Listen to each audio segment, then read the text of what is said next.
2020 is here. That means it's time to look back on the decade that was and celebrate some of the best games it had to offer. This list is not actually going to be the best games of the decade because I don't really know how you would figure that out. Instead, this is going to be a list of my favorite games of the decade from 2010 to 2019. Gaming became my main hobby when I was 13 years old when my parents bought me and my siblings our first home console, the Xbox 360 in 2009. I had been gaming before then, but that was only on handheld with my Game Boy Advance and later the Nintendo DS because my parents were the type of parents who were like, we don't want you to play those video games and stay in front of the TV the whole day. So you can imagine that when my parents actually caved in and bought a console, it was like the best day of my life. So the vast majority of the gaming I have done in my life has been with games that have come out this decade. You shouldn't really take this list that seriously because I didn't. I do feel that the games on this list are the right choices, as again, this is a list of my favorite games, not the objective best games, but I didn't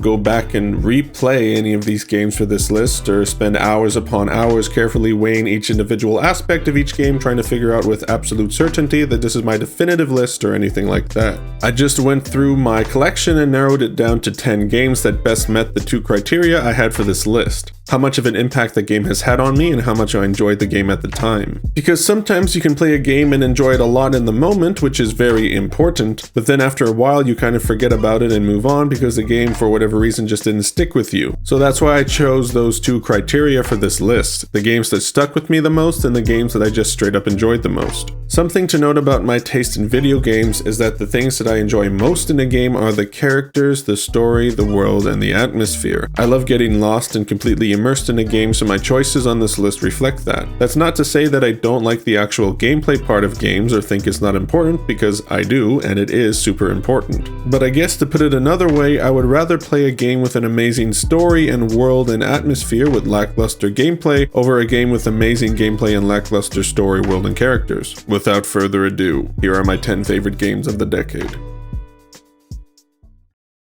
Number 10. Undertale. I'm not a big PC gamer on account of never really having a gaming PC until very recently, and even then I didn't buy a new PC or build one, it's just a hand-me-down that's a few years behind the times, so I doubt I'll become a PC master race kind of gamer anytime soon. But when I was in college, I had to buy a MacBook for the program I was taking and decided to see if I could do some gaming on my Mac. It didn't go well because there aren't that many games available on Macs, at least compared to Windows systems, and I hate gaming on my laptop because the keyboard is so uncomfortable. I did try to play a few games on my MacBook, such as Thomas Was Alone or KOTOR, but I ended up giving up on them because I hated playing on my MacBook so much. However, there was one game that managed to charm and enthrall me enough that I actually finished the game despite my issues with my setup at the time. That game was Undertale. Undertale is such a unique little gem that was made by one guy, Toby Fox. The real star of the show for me is Undertale's characters. They're memorable, quirky, in an endearing way, and I genuinely cared about them. There's other things to like about the game as well, such as its incredibly unique combat system, its amazing soundtrack, and its wonderful story. I got the pacifist ending on my first playthrough of Undertale, and I've never actually gone back and played the game in any other way. I know there's a genocide run that you can do where you can kill every character in the game, but I have no desire to do that. I just like these characters too much. I am aware that Toby Fox made a sort of spiritual successor to Undertale called Deltarune, but I haven't gotten around to playing it yet. I really should though. And if you have never played Undertale, do yourself a favor and play it. You'll very rarely come across a game that has the same amount of charm, heart, and originality as Undertale does. Number 9. Doom. Doom 2016 is my favorite first-person shooter I've ever played. Its mixture of old-school design and modern gaming sensibilities makes for a gameplay loop that is quite frankly addicting. Doom is also one of the only games I've ever played where the main engagement for me is the gameplay, not the story. Everything about the combat is basically perfect. You have a wide array of weapons to dispose of enemies that are extremely satisfying to use. There are a ton of different enemy types to fight, and the arenas are super well designed and creative. Everything about the game feels like a passionate creative team poured every bit of heart, soul, blood, sweat, and tears they had into every aspect of this game. The final product is even more impressive when taking into account all the development problems the team went through to get here, including spending 5 years working on a version of this game that they scrapped almost entirely and started from scratch. In an age of multiplayer-focused shooters where most studios would rather not make a traditional single-player campaign, Doom proves why these kind of games still matter and shows that just because a game might be inspired by retro design philosophies, that doesn't mean that the game is dated, because Doom's gameplay feels anything but. Honestly, Doom's gameplay feels like a bit of a revelation for me as someone who grew up playing shooters like Call of Duty, which are more cinematic, linear, set-piece driven in their approach to their campaign. And while I do enjoy those kinds of shooters, I would really like to see more shooters take some notes from Doom. Number 8. Resident Evil 7. Resident Evil 7 is the game that ushered in Capcom's recent renaissance with games like Monster Hunter World, Devil May Cry 5, and Resident Evil 2. It's also the game that got the Resident Evil franchise back on track after the detour that Resident Evil 6 took it on. Don't get me wrong though, I actually genuinely love Resident Evil 6. It's a fucking insane balls to the wall action game with crazy ass twists and turns that may not make much sense, but I was on board for the whole ride, baby. But I understand why so many people did not like the game. And even though I do enjoy it, I definitely prefer Resident Evil when it's actually, you know, scary. And scary this game is. It's also tense, atmospheric, and creepy. I love it. This game is actually kind of similar to Doom 2016 in some ways. Big publishers have been shouting from the rooftops for years now that horror games are dead, despite the fact that they were the ones who arbitrarily decided that and then made shitty ass horror games that were not horror at all and added unwanted co-op to a lot of them. I'm looking at you, RE5, Dead Space 3, and Fear 3. Then, to revitalize the series after they fucked it up, they went back to a classic survival horror design that they pioneered with the original Resident Evil game. Just like Doom, just because it's retro does not mean it's outdated. I'm so glad this game exists. Resident Evil is my favorite horror franchise in gaming, and to see it bounce back so spectacularly after its fall from grace is just awesome. I really hope that Capcom's learned its lesson and won't screw it up again. Number 7. Infamous 2. Infamous is one of my favorite PlayStation franchises and as far as I'm concerned is criminally underappreciated by gamers as a whole. The first Infamous game was the first game I ever played on my PS3 and it's an experience that stuck with me all these years later. Honestly, I go back and forth on which game I like more between Infamous 1 and 2, but since the first game came out in 2009, Infamous 2 gets on this list by default. In this day and age of remasters and remakes, I am shocked that there hasn't been a PS4 version of Infamous 1 and 2. Infamous 2 was the first time I ever got emotional while playing a video game, during the good ending where Zeke delivers his speech. Gets me every time. I didn't actually shed tears, that's the next game on this list, but I can't undersell just how much I enjoyed Cole's story across these two games, which is actually an interesting thing in and of itself, the fact that this isn't a trilogy, it's a duology if that's a real word. We don't see many of those in gaming, at least not on purpose anyways. I have played Infamous Second Son, which is the last game in the series, and even though I did enjoy it, I don't think it holds a candle to the first two. With Sucker Punch about to release their next game, Ghost of Tsushima, I'm not holding out hope for a new Infamous game anytime soon, if ever. But if Sucker Punch or Sony ever decided to revisit this franchise, I'll be there day one. And if you have never played Infamous 1 or 2, I highly recommend that you find a PS3 somewhere and pick these games up. In fact, I actually have a review of the first game on my channel, so feel free to check it out. Number 6. The Walking Dead.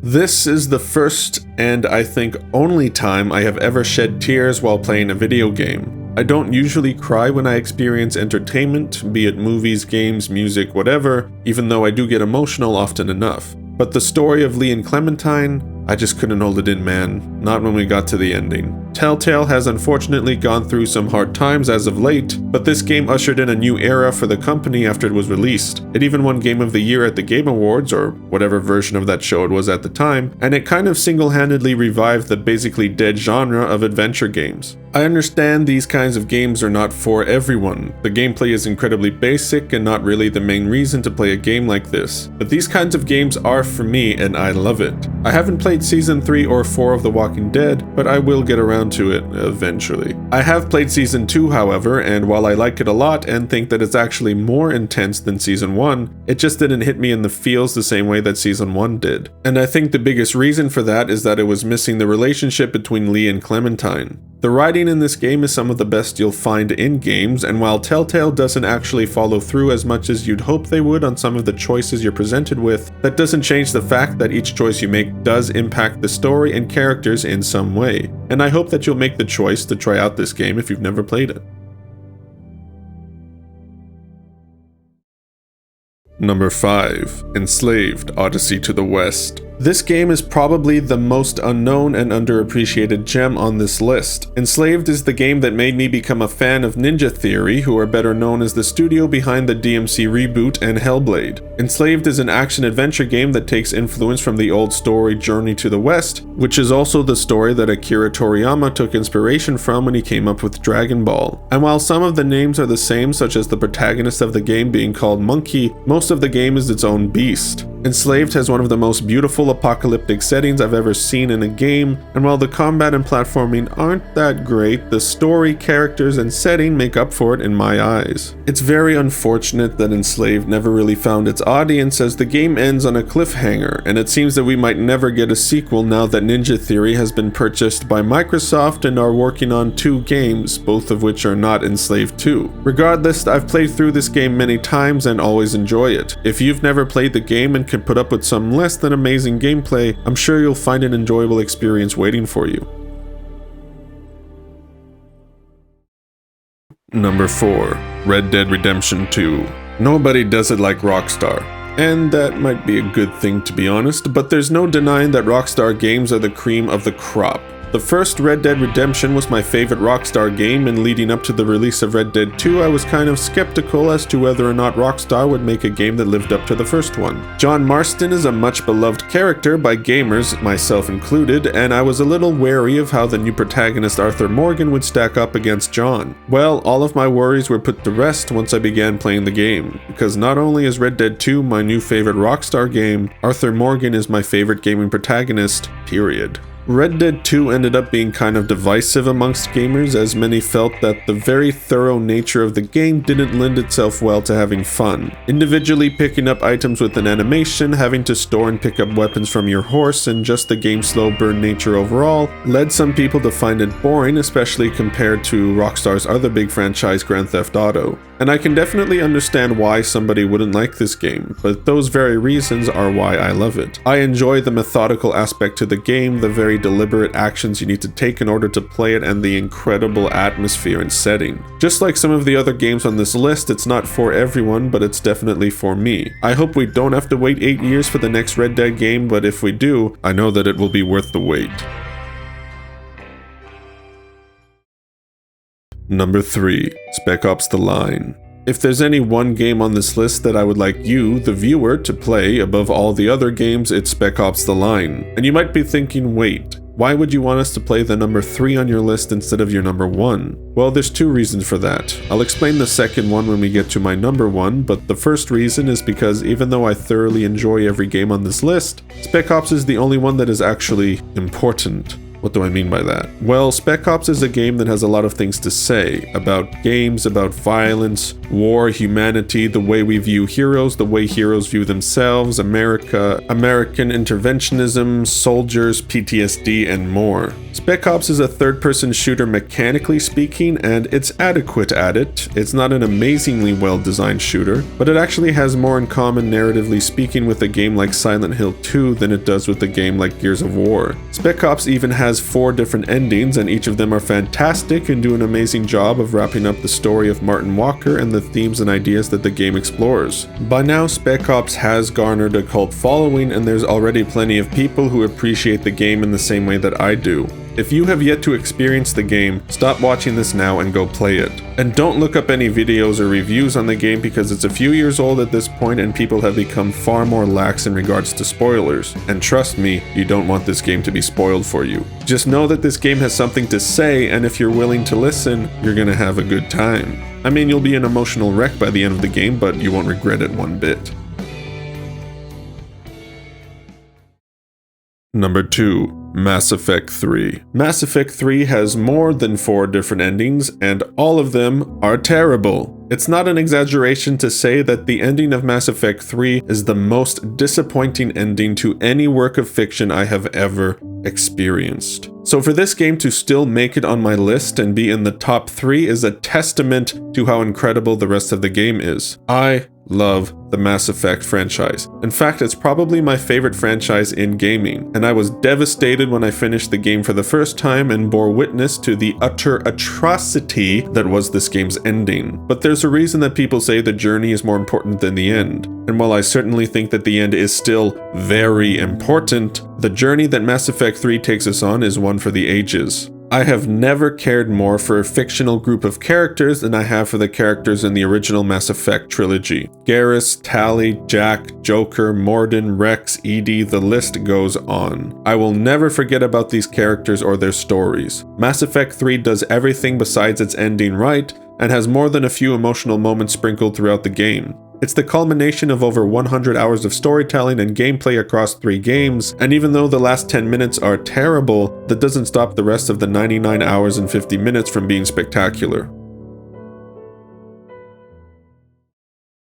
Number 1. Alan Wake. Not only is Alan Wake my favorite game of the decade, it's also my favorite game of all time. I mentioned during the Spec Ops part of this video that there were 2 reasons why I wanted you to play Spec Ops over any other game on this list. The second reason for this is because I don't think most people will love Alan Wake anywhere near as much as I do, because this game feels like it was specifically made for me. Like Remedy got together and said, hey, let's make a game for Pioneer Bread and put all the things he likes in there. I love forests and woodland areas, I love psychological horror and Lovecraftian horror, I love the Twilight Zone, I like small quiet towns, I love atmosphere, and just everything about this game, I love. Alan Wake is my Half-Life 3, as it was released 10 years ago and ended on a cliffhanger and we haven't seen a sequel yet. We did get Alan Wake's American Nightmare, but that was more of a spin-off Xbox Live Arcade game than a full-on sequel. But it looks like the wait might be over because there's going to be an Alan Wake DLC for Control, and I am so ready. I didn't particularly like Control that much, to be honest, but I think that the Alan Wake DLC is actually my most anticipated gaming thing of 2020, even more so than like RE3 or Cyberpunk.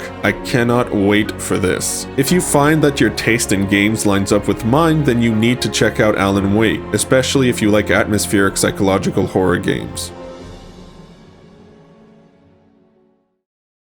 So that was the decade that was. I had a lot of fun going back and thinking about these games again, and I feel the strong urge to play all these games once more, but I don't think that's gonna happen soon. But eventually I'll probably get to doing videos on each game individually or do videos on the respective series and franchises as a whole. Let me know what your favorite games of the decade were in the comments, and if you liked this video, like, subscribe, and I hope this decade treats you better than the last one, whether it was good or bad. Thanks for watching.